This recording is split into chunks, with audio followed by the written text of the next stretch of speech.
48-team World Cup calculations. A new layer on the American soccer pyramid. Columbus Crew gets its Manneh. And the infamous Ronaldo sculptor responds to his critics. Good morning. It is Friday, March 31st. Ryan Bailey is in Colombia talking to Carles Puyol. I assume to offer Puyol a spot as a Goalmouth host. So for now, apologies to your mothers. I'm Daryl Grove and you're listening to The Goalmouth. First up, a story that affects the whole world. The FIFA Bureau of the Council has released a first draft of how qualification for the 2026 48-team World Cup will work. I'm going to break this down into losers and winners. Losers are Scotland and the Netherlands and any other European nations that were hoping to sneak into the expanded tournament. That's because Europe's new allocation is just 16 teams in the 48-team tournament, an increase of just 2, so proportionally they're losing out. Similarly, South America goes from 4.5 spots to 6, so not a big jump there. The winners are the African and Asian confederations. Africa goes from 5 spots to 9, nearly double. Asia goes from 4.5 spots to 8, again, nearly double. CONCACAF, that's where we live right now, goes from 3.5 spots to 6, also nearly double. Maybe FIFA has a special new calculator with a nearly double button on it. Biggest winner of all is Oceania, or more specifically, New Zealand. That's because the Oceania Confederation, by which I really mean New Zealand, now has an actual guaranteed spot instead of the half spot that means a tough playoff and ultimate disappointment. So that's actually double, half to 1. Sweet as the Kiwis would say. Sweet as. Speaking of disappointment, the above numbers only count for 46 of the 48 spots at the 2026 World Cup. That's because FIFA also announced plans for a play-in tournament, where 6 teams will travel to the host nation in November 2025 and have a mini-tournament from which 2 teams will qualify for the World Cup proper, and 4 teams will have their dreams stomped into the ground while the whole world watches. So it's kind of like the World Cup. Back in the United States, the United Soccer League, or USL to you, has announced plans to launch a Division 3 league in 2019. If you've been following along, you'll know MLS is Division 1 and will stab anyone that tries to take it, while NASL and USL are currently sharing Division 2 status in a provisional way, after playing tug of war with that status for the last few years. I like this USL move for 3 reasons. 1, it means a national, organised, structured soccer league at the Division 3 level. That will benefit the small but well-run teams like, say, Detroit City FC.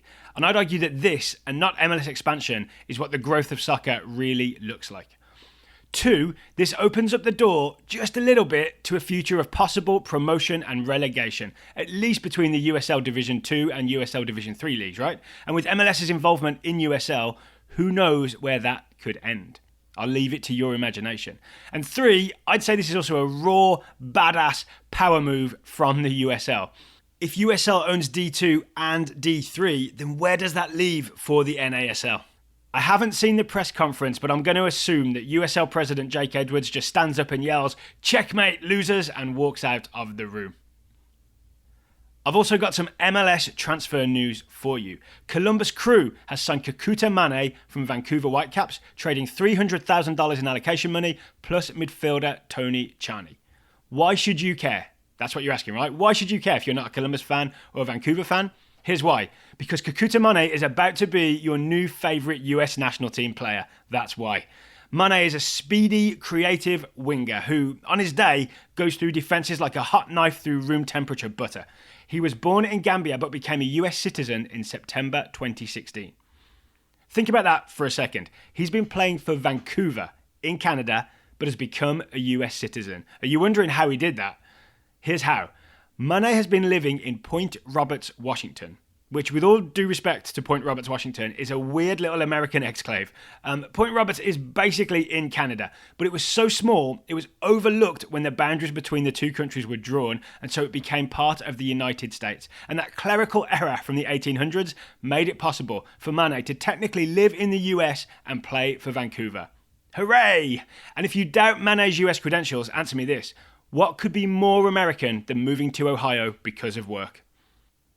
So yesterday, Taylor brought you the story of the infamously ugly Cristiano Ronaldo bust, which, it has been noted, looks more like Sloth from the Goonies than it does Ronaldo from the Galacticos. Well, I've got an update. The man responsible for the bust, sculptor Emmanuel Santos, has hit back at his critics, telling Globo Esporto that, quote, It's impossible to please the Greeks and the Trojans. Not even Jesus pleased everyone. So, I take his point that you can't please everyone, but I'll just say this. At least the Greeks knew how to construct a convincing looking horse. I'd say that if the Greeks had employed Santos to build their horse full of surprise soldiers, the citizens of Troy would have looked out over the fortifications and said, wait, why is Sloth from the Goonies outside our gates? Let's make sure we definitely lock the door tonight. That's all from me. I've been Daryl Grove. Brooks Peck and his magical blanket will be with you on Monday. I'll leave you with today's Goalmouth top tip. If one of next week's Goalmouth episodes is read in a sexy and powerful Catalonian accent, you'll know that Ryan got his man.